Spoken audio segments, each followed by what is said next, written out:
Relationship between HCF and LCM. Question is the product of two polynomials and their LCM are x की power 4 plus 5x cube minus x square minus 17x plus 12 and x की power 3 plus 6x square plus 5x minus 12 respectively. Find their HCF.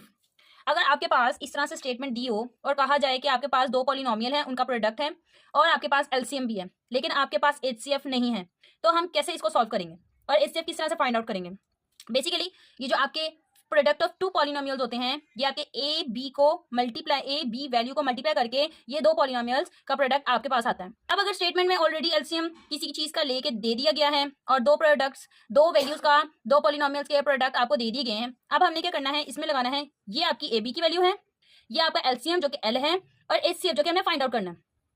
हमारे पास क्या क्या given है, दो polynomial का product, LCM और HCF हमने फाइंड आउट करना है। हमारे पास फॉर्मूला होता है H = A × B, यानी कि प्रोडक्ट ऑफ टू पॉलिनोमियल्स